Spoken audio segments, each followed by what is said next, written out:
Now we'd like to start NTT Docomo's fiscal 2019 third quarter results presentation.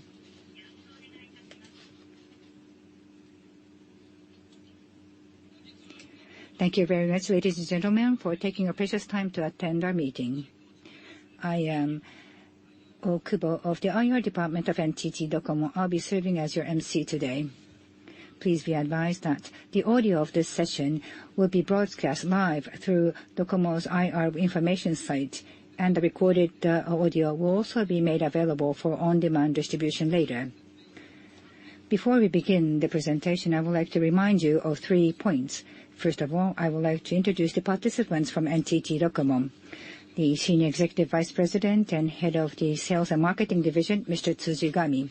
We also have 6 members of the board who also are Executive Vice Presidents. From the R&D Innovation Division, Mr. Nakamura. From Network Division, Mr. Tamura. From the Accounts and Finance Department, Mr. Hirokado. From the Smart Life Business Division, Mr. Mori. From the Corporate Marketing Division, Mr. Tsubauchi. And from Corporate Strategy and Planning Department, Mr. Fujiwara.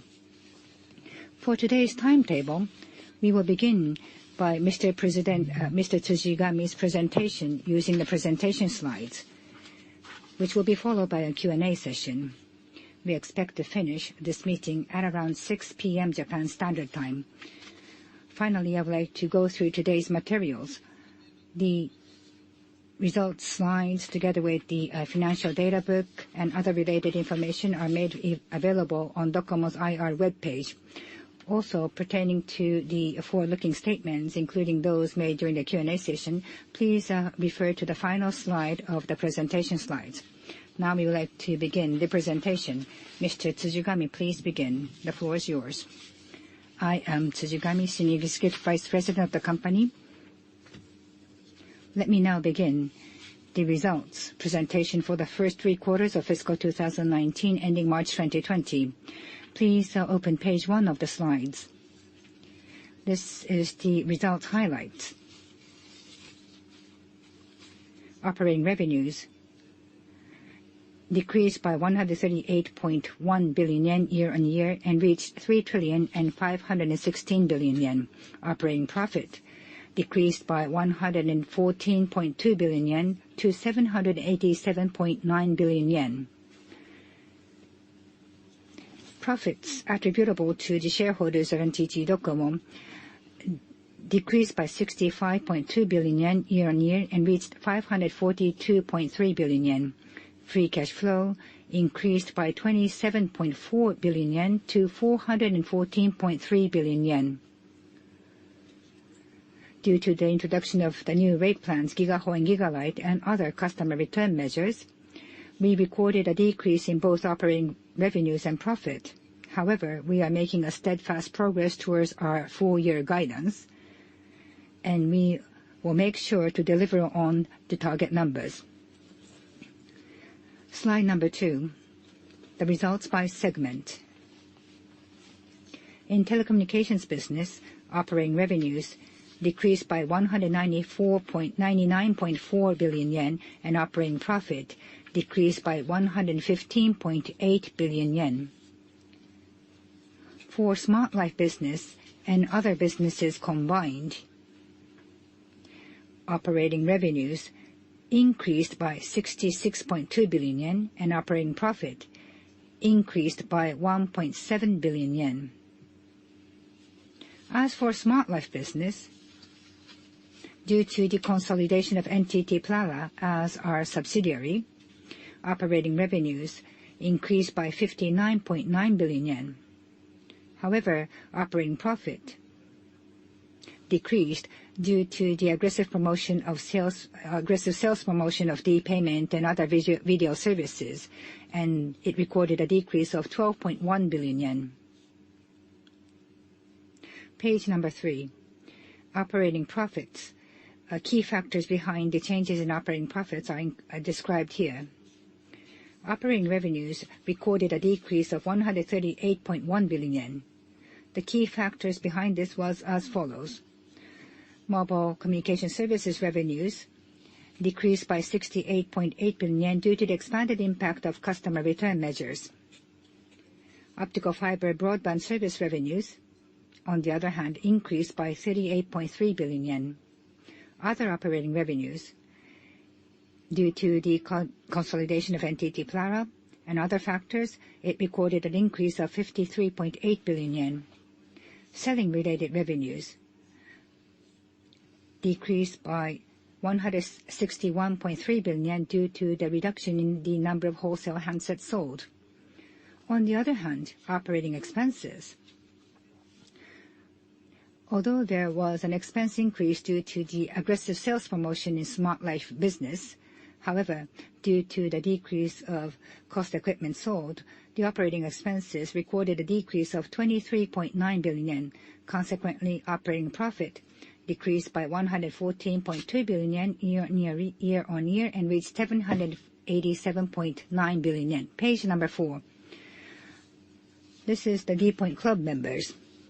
D-Point Club members increased by 7% year on year and reached 73.45 million, of which the number of D-Point card registrants, who are the users who are able to use and earn D-Points at the shops, exceeded 40 million and reached 40.65 million, up 32% year on year. Page number 5. This is the operational performance of our telecommunications business. Mobile telecommunications service subscriptions increased by 3% year on year and reached 79.67 million. The churn rate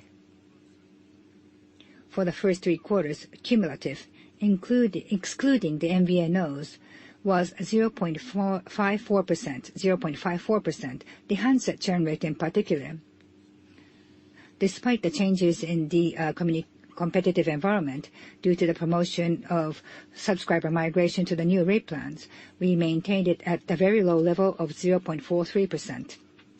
Page number 6. The number of smartphone and tablet users increased by 5% year on year and reached 41.46 million. Due to the promotion of Hajimete Smaho Konyu support and other promotional measures, and we will continue to promote them so that we can facilitate the migration to smartphones. The Docomo Hikari subscriptions increased by 14% year on year and reached 6.33 million. Page number 7. The new rate plans. The new rate plans continue to enjoy great reviews from customers, and in fact, the total number of applications on the 18th of January exceeded 12 million. And 2 days ago, as of the 28th of January, it reached 12.25 million. Towards the full-year target of 17 million, we will launch various campaigns and aggressively promote the migration to the new rate plans. As for the specific actions for that, please refer to page 8.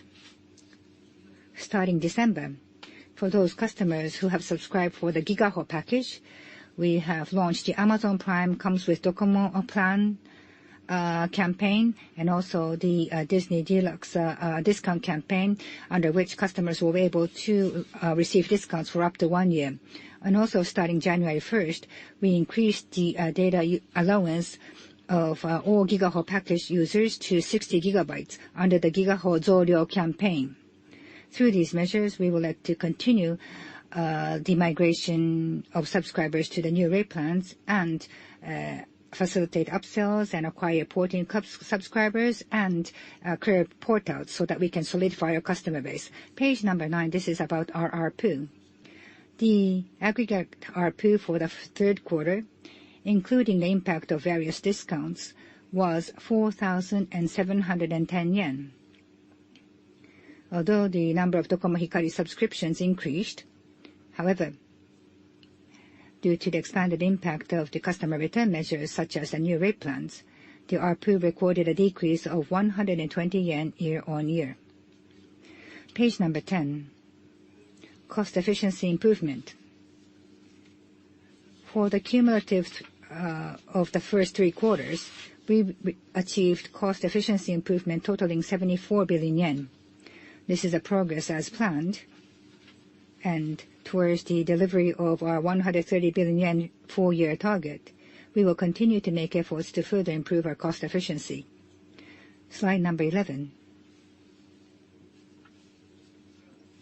From here, I would like to talk about the Smart Life business. This is the operating profit from Smart Life and other businesses combined, which increased by 1% year-on-year and reached 136.4 billion yen. The key contribution from each category was as follows. DTV, DAZN for Docomo, and other content and lifestyle services accounted for 15% of the total operating revenues. D-Card, D-Payment, and other finance and payment services accounted for roughly 15%. The mobile device protection service and other peace of mind support services accounted for roughly 50%, and corporate solutions, enterprise solutions, and other categories accounted for 20%. Page number 12. The finance and payment services. The transactions processed with our finance and payment services increased by 34% year-on-year and reached 3,820 billion yen, of which the D-Card transactions increased by 30% year-on-year and reached 2,990 billion yen. Through various campaigns and also the cashless and point reward programs that has started from October, the total amount of transactions that we process increased steadily. The D-Card members increased by 13% and reached 12.47 million. The number of D-Card Gold members continued to increase and reached 6.4 million, up 31% year-on-year. In November, we integrated D-Card mini service into D-Payment service. Accordingly, the total number of D-Card subscriptions do not include D-Card mini subscribers any longer. Page number 13. This is about D-Payment service. The total transactions processed with D-Payment service increased by 3.3-fold year-on-year and reached 260 billion yen, recording a steady increase. The total number of D-Payment users increased 2.1 times to 21.98 million, and the total number exceeded 22 million on January 1st. Page number 14. The locations where the payment and point services are available increased 46% year-on-year and reached 1.43 million locations. The total number of D-Payment partners increased steadily, including those that are listed here. We will continue to expand the D-Payment partners and reinforce the services so that we can further proliferate the cashless payment services. Page 15, please. This is with regard to the D-Point. As far as the D-Points used are concerned, it increased 23% year-on-year and reached 145.9 billion points. As a result of our efforts to further expand the participating stores, 60% of the D-Points used, or 86.4 billion points, were actually used at partner stores. Also, the D-Point partners increased to 686, and we see very robust growth. Please turn to page 16. This is about co-creation with Plus D partners. Plus D partners continue to grow at a very brisk pace. And as is indicated on this page, we have increased the D Plus partners up to 1,145. Going forward, we'll continue to accelerate co-creation based on Plus D together with our partners. Now please turn to page 17. As was announced in the press release, we have agreed to a strategic business alliance with a company called Recruit. Both parties will promote ID account federation and will provide an environment where D points can be earned and used in the various services delivered by Recruit. Also, we will expand ecosystem through creation of marketing business leveraging membership, such as rollout of business and management support services for small and mid-sized independent stores. Going forward, by expanding our partners, we hope to curate initiatives so that customers will be able to experience convenience on a day-to-day basis. Please turn to page 18. Here we'll talk about 5G. So I'd like to talk about the pre-commercial services for 5G, which began as of September 20th. We have carried out various trials throughout Japan. For example, in the Rugby World Cup, the press camera images taken at various stadiums were immediately uploaded, and this testing was carried out. Also, we are carrying out various initiatives in 31 different prefectures, such as remote monitoring of automatically controlled agri-motors in Iwamizawa, Hokkaido, internet video broadcast of Karatsu Kunchi Festival in Saga Prefecture, and art projection at Kanazawa Station Front, promoting initiatives in 31 different prefectures. So page 19, page 19, please. At the 32nd Tokyo International Film Festival, which was held from November 2nd through 2 days from November 2nd, we carried out joint performance of virtual characters and real talent in VR space. We hosted the virtual Real Tech Live.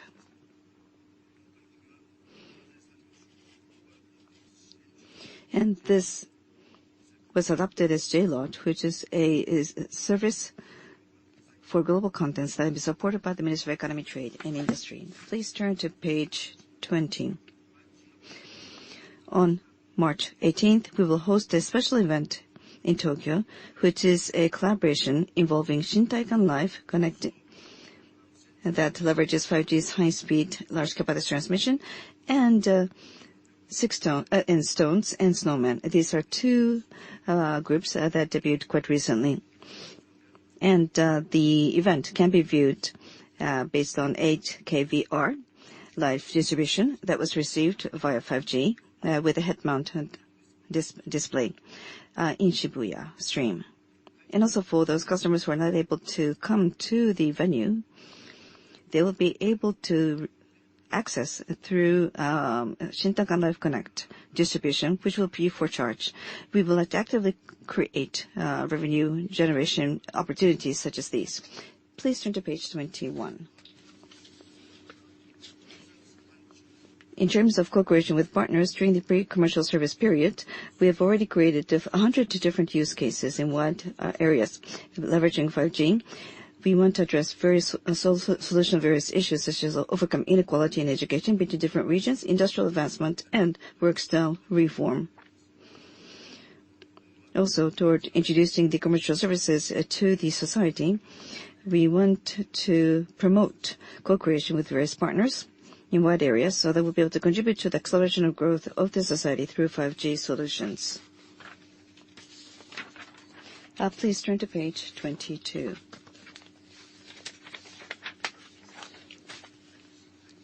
This relates to 5G experience corners in Docomo shops. We have received feedback that consumers are not able to experience sub-5G. Although the numbers might be limited, we have set up a 5G experience corners in 9 Docomo shops in various regions. So, through VR, sports viewing, Magic Leap, and 5G smartphone, Shintankan Live Connect, we hope that the customers will be able to experience the universe of 5G as soon as possible. Going forward, we want to further expand the Docomo shops whereby 5G experience can be enjoyed by the customers. Also, for our partners,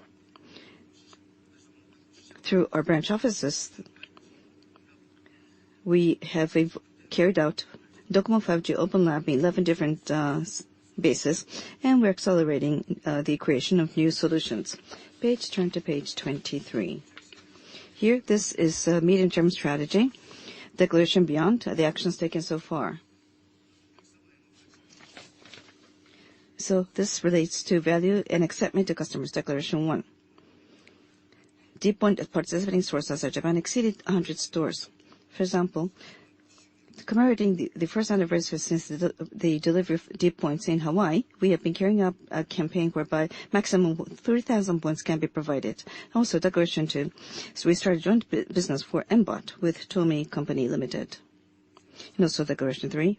Free of charge provision of initial handset setup and data transfer services at all Docomo shops have been launched. Please turn to page 24.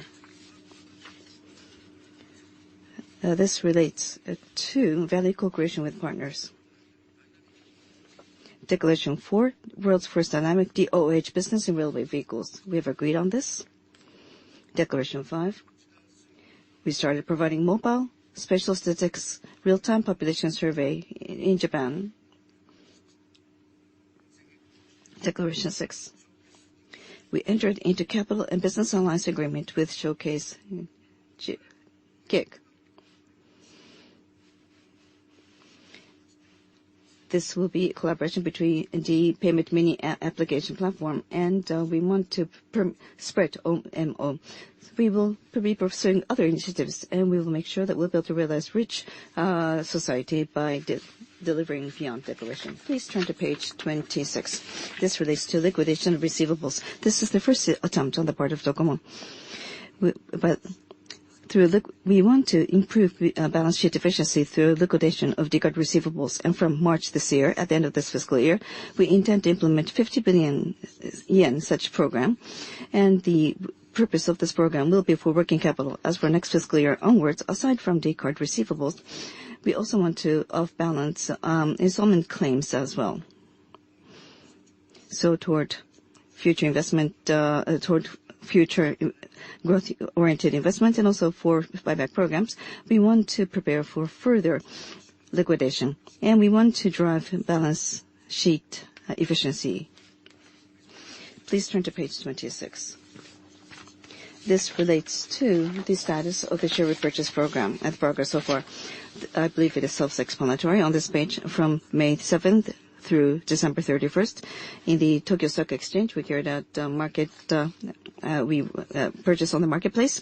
We acquired 70.8 million yen shares, 190.7 billion yen worth of share purchase. And the remaining, it will be 109.3 billion yen, and we'll continue to buy on the marketplace going forward. Please turn to page 28. This is the summary of the first quarter, of the third quarter. As far as the third quarter is concerned, with the implementation of the amended telecommunication business law, there was a dynamic change in the market environment. However, by carrying out migration to the new rate plans and also by implementing various measures toward enhanced migration, we've been able to make efforts to reinforce our competitiveness. Also, we carried out 5G pre-commercial services in all corners of Japan, and toward the launch of the commercial services, we have made steadfast preparation. It will continue to work toward achieving the annual target and guidance. That is all. Thank you very much.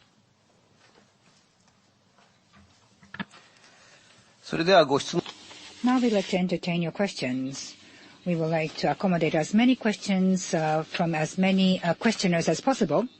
So we would like to limit the number of questions to 2 questions per one questioner. We appreciate your understanding. As we have informed you beforehand, you are required to make a registration, and we will start taking questions from those who are connected to the systems. Now the operator will explain how you can enter your question. Now we would like to start the Q&A session. If you have a question, please press 0 followed by 1. If you wish to cancel your question, please press 0 and then 2. If you have any questions, please press 0 and then 1. If you like to cancel your question, please press 0 and then 2.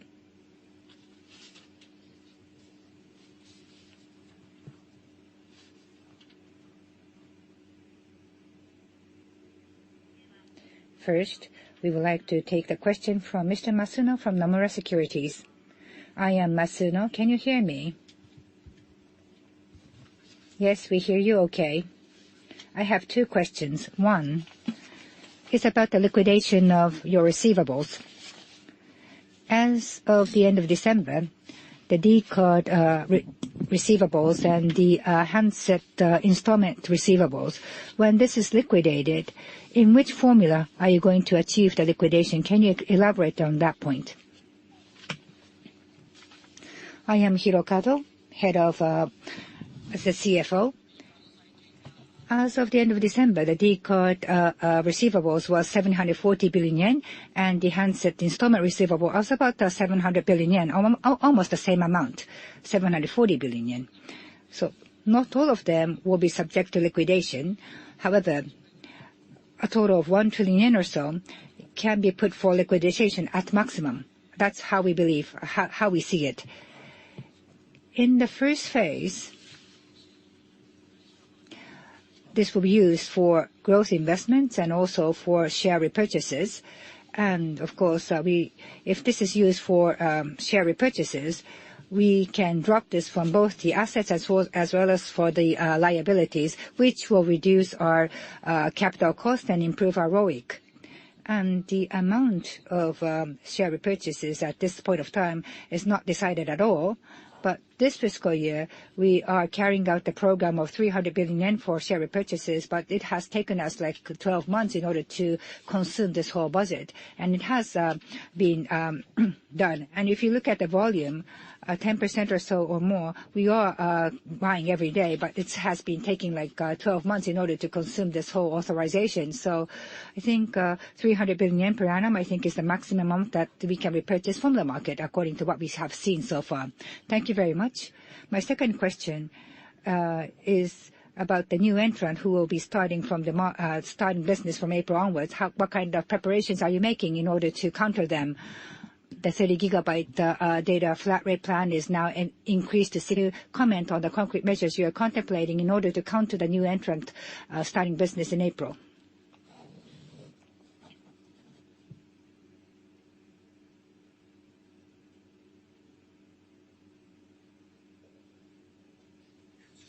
This is Tsujigami. I would like to answer your question. I'm sure you're referring to Rakuten, but the rate plan has not been disclosed yet by Rakuten, and therefore it's very difficult for us to answer to your question as to how we plan to counter them. So it's very difficult to give you a straightforward answer. But as you have mentioned, we have already, starting June of this last year, introduced the new rate plans. And as I have covered in my presentation earlier, towards the 17 million full-year target of new rate plan subscribers, we have accumulated and acquired customers in a steady fashion. So we would like to appeal the benefits of the new rate plans going forward. We have launched various campaigns, and they are enjoying great reviews, and these have turned out to be effective to increase the new rate plans. To what extent and how long do we continue these campaigns will be subject to the changes in the competitive environment. We will make a decision looking at the situation in the market. And as you have mentioned in your question, not only the rate plans and not only the handset prices are the factors that by which customers would choose the operator. I think the network services as well as the after-sales support is also another strength that we have vis-à-vis the competition. So when customers use our network, I think the various other services such as the finance and payment services and other daily usable services will have a very strong impact. So we would like to improve these offerings so that we can compete on the comprehensive offer that we make to customers. At this point of time, I think that's all that I can say to you. Thank you. Thank you very much. That's all for myself. Thank you. Thank you. Next question, please. Next from Daiwa Securities, Mr. Ando. It is your turn. Mr. Ando, please. Thank you very much, Ando. Ando here. Thank you very much for this opportunity. Yes, we can hear you, Mr. Ando. Thank you. So my first question is this.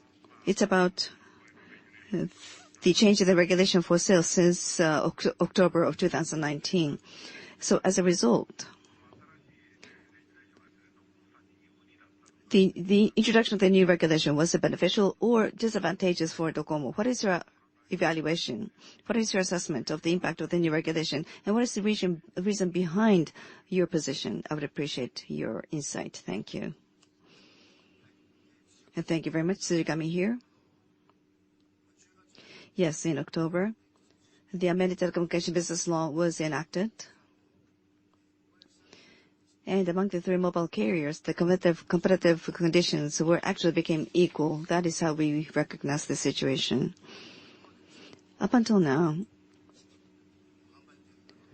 in various, depending on different agents and sales agents, inclusive of the cash back or cash, there was a very aggressive campaign, but that has more or less stabilized and calmed down. Now, we introduced a new rate plan ahead of the other mobile operators in June this year, and also we introduced Amazon. We have introduced a first campaign inclusive of Amazon Prime. So what is very clear is that on a third quarter alone basis, on a standalone basis, with regard to the handsets sales, really improved significantly compared to the second quarter sales. That is very clear. Now, having said that, since what has been the impact since the introduction of the amended business law, I think we have yet to see the clear impact at this stage. The first is the cancellation charge. And of course, hopping from different carrier to the other has been rendered easier because of the lowered switching costs. That's the backdrop of the change. And since October, the customers are able to shift to different carriers based on their own request. So against that backdrop, as I mentioned earlier, as far as we're concerned, we focus on not just on rates and also handsets, but also network and services as well. It's important that we combine this with various services and offer benefits to the customers on a day-in-day-out basis. We hope that this will render the customers' willingness to stick to Docomo. And through such efforts, we want to make sure that we are able to maintain and also expand our customer base. That is our position. Thank you. That is all from my side. Thank you. My second question, if I may. I think in terms of presentation, the progress to the plan has been quite high. So consider what is going to be the actual end result after the fourth quarter. What is your outlook for the fourth quarter? For example, EBITDA, for example. What is your projection for EBITDA? And also, what about the expenses, the temporary expenses? What is your outlook at the end of the fiscal year? Do you believe that? Yes, I would appreciate your analysis based on where you think you will land after the fourth quarter. Thank you, Hirokata, Head of Accounting and Finance. As far as the outlook for the fourth quarter is concerned, well, in terms of fourth quarter for the fiscal year, fiscal year, we had operating income of more than 110 billion yen.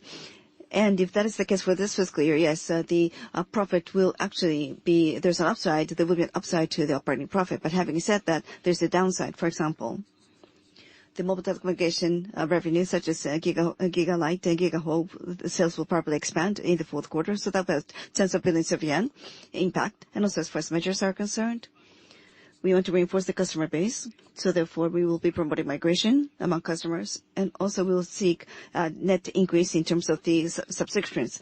So discount to spur migration of handsets. So that impact is possible in the fourth quarter. And also, in order to point-related measures to enhance our finance and settlement type of services, and also promotion-related cost could kick in.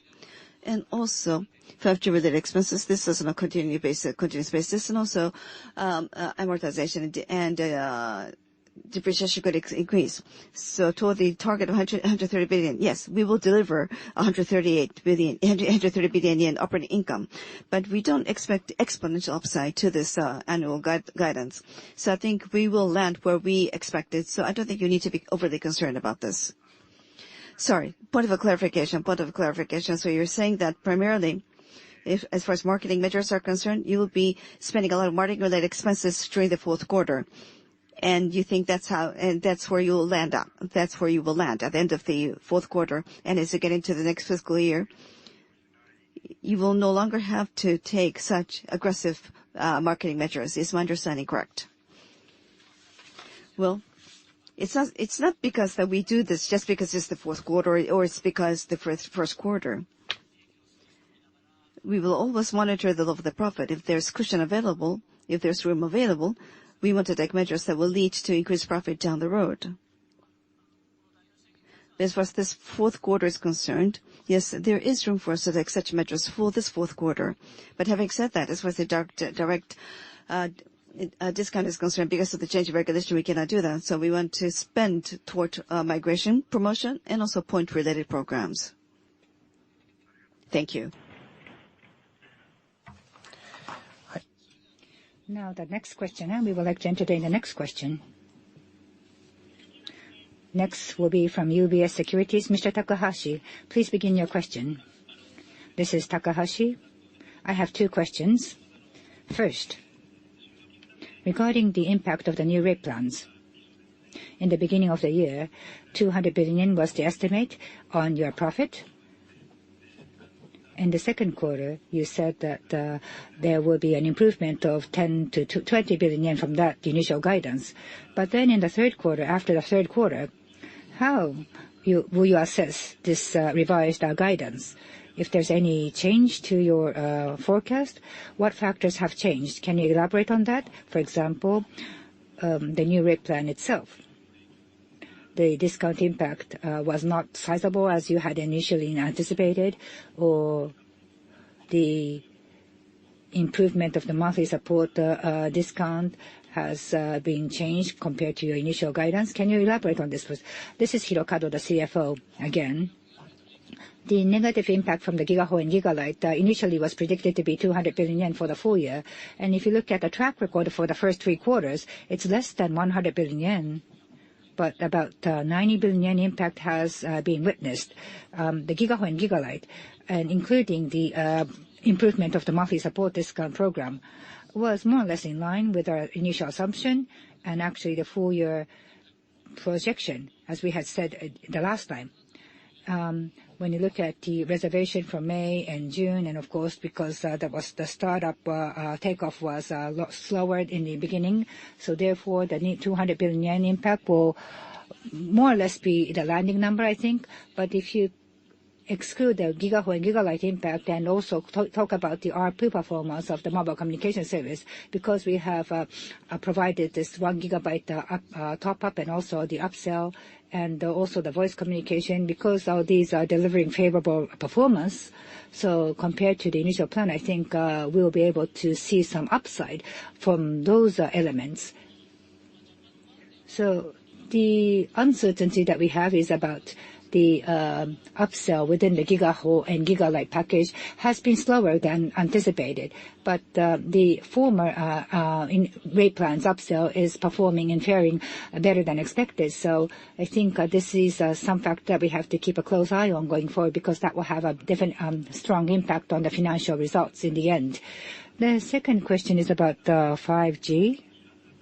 Regarding the introduction of 5G in the existing spectrum band, I think that was being discussed. So I think what is your remarks on that point? What is your view on that point? And also, of course, there's also talks about the tax credit for capital expenditures. So you talked about 1 trillion yen next fiscal year in the 5-year period. So do you have any plans to bring forward your 5G construction plan given the tax credit that you may be able to receive? I am Tamura from the Network Division. Regarding the new radio utilization of the existing band, I think I do understand that there is a possibility that we'll be allowed to use the existing bands for 5G services. But our initial plan is to roll out 5G services in the spectrum that was given to us. So I think first and foremost, we would like to deliver on the construction plan that we have submitted to the government.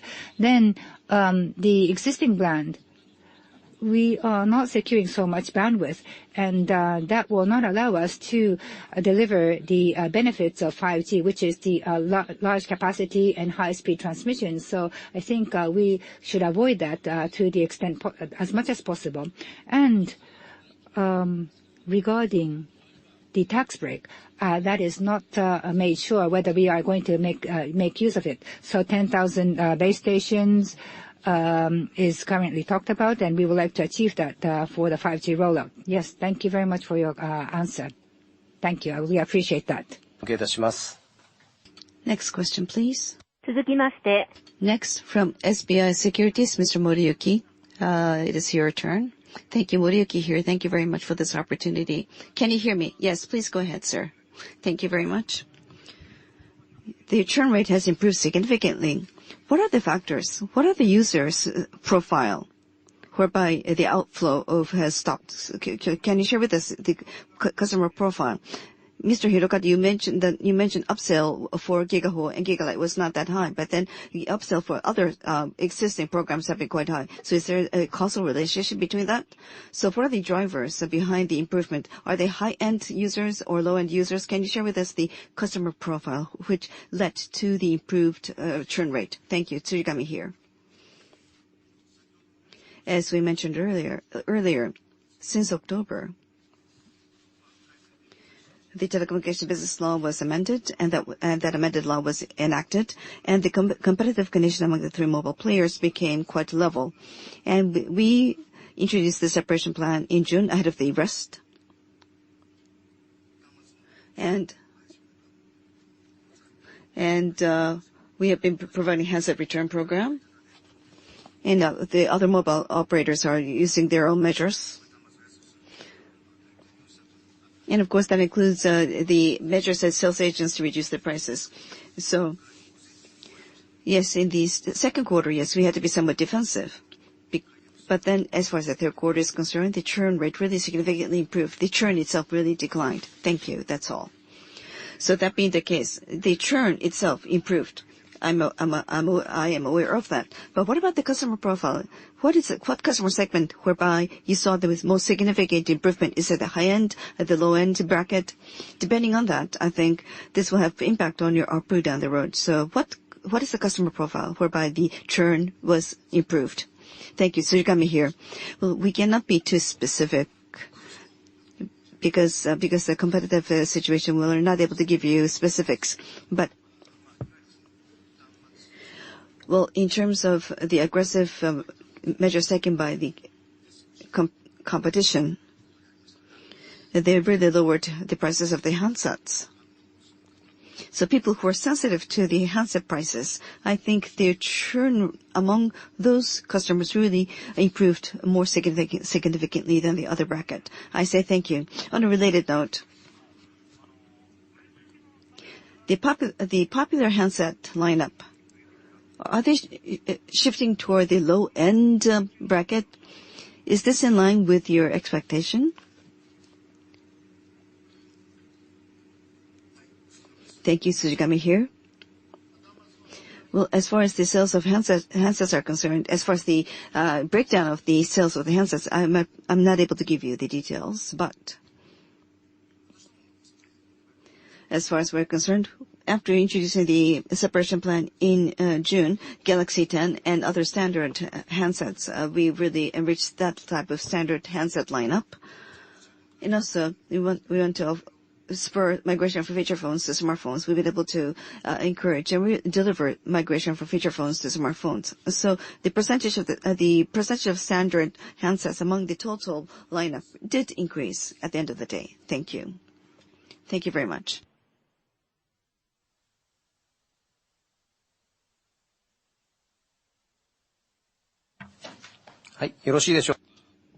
Okay, are we okay? Any other questions? Now we would like to take the next question. Are there any other questions? If you have a question, please indicate. If you have a question, please press 0 and 1.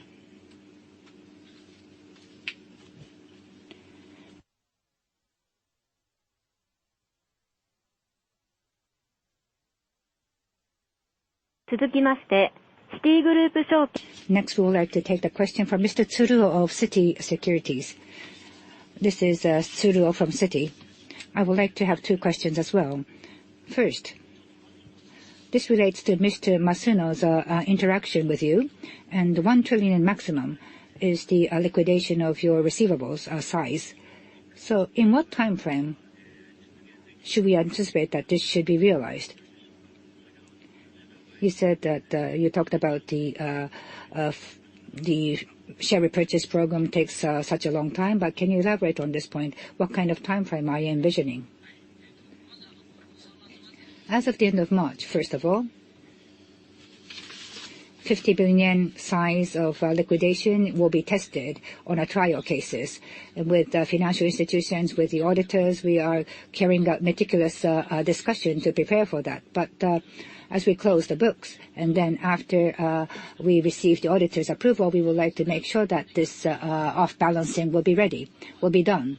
And once that's done, I think although the handset installments have not been done yet, but I think we are quite ready in the preparation for that. And depending on the financing needs, we will carry out the program. So we'll be financially ready to do this, but the execution will be done based on the actual financial needs. And for the shareholders, through dividend increase or through share repurchases, we would like to provide returns. And as earliest, after we close the books for the full year, we will make an announcement as to how this will be reflected in our shareholder return program. Thank you very much for that. The next question is about capital expenditures. The CapEx progress compared to last fiscal year is lower by 10% compared to the performance last fiscal year. So it doesn't seem to be that's so fast progress. But in the next 2 to 3 months, the remaining, do you think you'll be able to achieve the progress as planned? On the construction side, I heard that there are some issues such as the lack of components. So can you talk about the progress of the capital expenditures plans in the next coming 2 to 3 months, including 5G? I am Tamura. For this fiscal year, CapEx in the first half of the year, because of G20 and also the inauguration of new emperor, there were some periods that we were not able to construct the base stations, and therefore the allocation in the fourth quarter was quite large, and therefore if we consume all the planned projects in the fourth quarter, we'll be able to reach the 570 billion yen capex target. And of course, regarding the impact of the lack of components, because of the typhoon, there was a period in which we were not able to secure the components, but I think we'll be able to recover on that and be able to deliver on the 570 billion yen full year target of capital expenditures.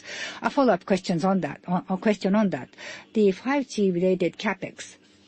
Can you talk about the prospects going forward? And also the recent performance of 5G? Yes, for 5G as well, spring is the timing whereby we'll be launching the commercial service of 5G, and the network constructions as well as development is making favorable progress. That's all for myself. Okay, thank you. Thank you very much. Next question, please. Next, from Nomura Securities, Mr. Masuno. Mr. Masuno, the floor is yours. Thank you very much. Sorry, second round. Just one question. You talk about 30 giga whole fixed rate plan. What is the percentage in your new rate plan? And also, from January, you're expanding this to 60 gigabyte. What has been the trend after you increase the bucket to 60 gigabytes? I would appreciate your thoughts about the possible trend down the road.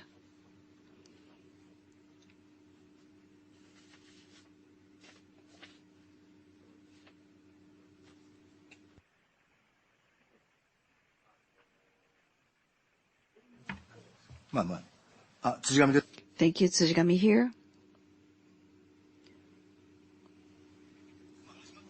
So this just began. It's early yet. So what will be the outcome at the end of the fiscal year?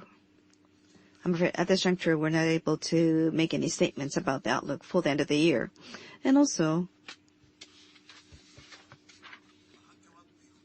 what has been the reception and the impact? What has been the response so far? I think we had significant impact on the customers, and this was very attractive to the customers in a straightforward fashion. Then will there be a very large number of customers who are going to use up 60 gigabyte? That's probably not the case, but still, there's a sense of comfort that they're able to use up to 60 gigabytes. And that was very well received by the customer base. So that being the case, compared with the competition, this was an area where we were somewhat weak against the competition up until now. So I think this will help us to cut back on any potential outflow of customers, and we'll be able to invite more customers to remain with us, or to invite non-Docomo customers to come to us. So I'm afraid I'm not able to give you a quantitative response. Please understand. Thank you. I was asking about the end of December, actually. The percentage of 30 gigabyte plan, was it very strong, would you say?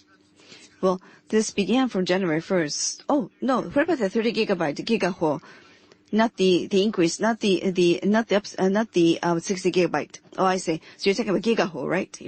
Yes, please bear with me. Let me check. Thank you. We cannot sorry, Hirokata here, CFO, I'm not able to give you specific numbers per se. I do apologize. But as the percentage of uptake of gigaho as of end of December was lower than our initial expectation. For gigaho gigalite upsell was somewhat challenging up until that point in time. So that's the reason why. But having said that, with the increase in the bucket, then we're able to turn around the situation, and we're actually now exceeding our expectations. So the uptake of gigaho is now higher than our expectation after the launch of the new plan. And what about the potential impact? Well, gigaho light, there are people who added 1 gigabyte.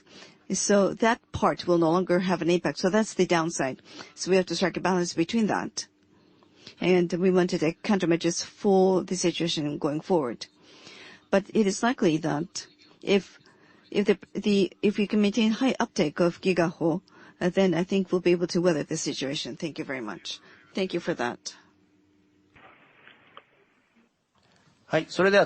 Now we would like to take the next question.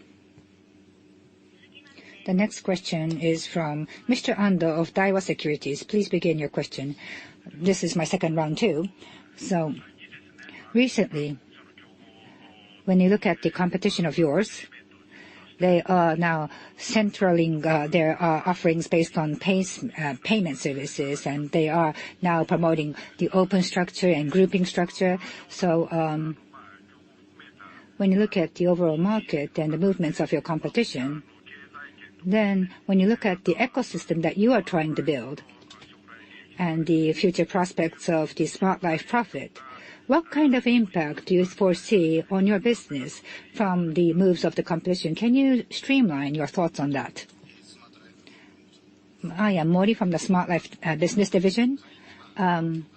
We are now addressing the reinforcement of our customer base, and we are now trying to increase the number of D-point customers. And the monetization from that will be the commission fees from the transactions and also the advertisement business. And we will also analyze the transaction data and provide them to the business partners so that we can contribute to increasing their transactions. So those are the marketing services that we may be able to offer for monetization. And the other one is the D-point service. D-point service will be incurred as cost through various campaigns, but we can also have them sold to other partners, and that could have a positive impact on the profit. So finance and payment, and also the advertisement and customer referral, CRM, and D-point external sales. Those are the major prospects that we have for revenue expansion in the future. And at this point of time, what we're doing is that in order to boost the transactions, we are now trying to expand the D-Point Club members. And of course, we are also promoting D-Payment so that we can expand the number of users of D-Payment service. And in terms of generator, especially the D-Card Gold has a significant impact to generate the points. And D-Card Gold members have a very low churn rate compared to the ordinary users. So I think in that regard, this has a very strong retention effect. And basically, the customer base will try to solidify our customer base first and foremost. And for that purpose, we are aligned with various partners, including the recent agreement with Recruit. And we would like to further cultivate this possibility going forward. And the D-Point Club members is growing at a very favorable pace. And as of the end of third quarter, we had 73 million members already. And we'll try to aim for 1 trillion members. 100 million members as soon as possible. So through these efforts, we would like to offer many benefits and services to customers, and at the same time, through the D-point merchants as well as the D-payment merchants, we would like to offer them benefits through expanded transactions so that we can expand the overall ecosystem. And as we do so, we would like to also increase our profits as well. That is a major strategy that we are pursuing. Thank you. If that is the case, then in what we see in the last 3 months or so will not have a direct repercussion on your business. Is that correct? So you will continue on with the traditional strategy. Is that your stance? Basically, yes. That's correct. Okay, thank you.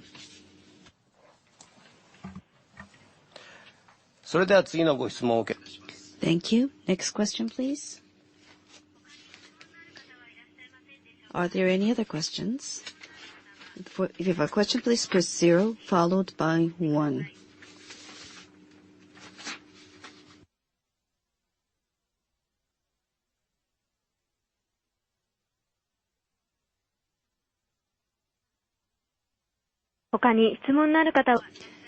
Are there any other questions? If you have a question, please push 0 followed by 1.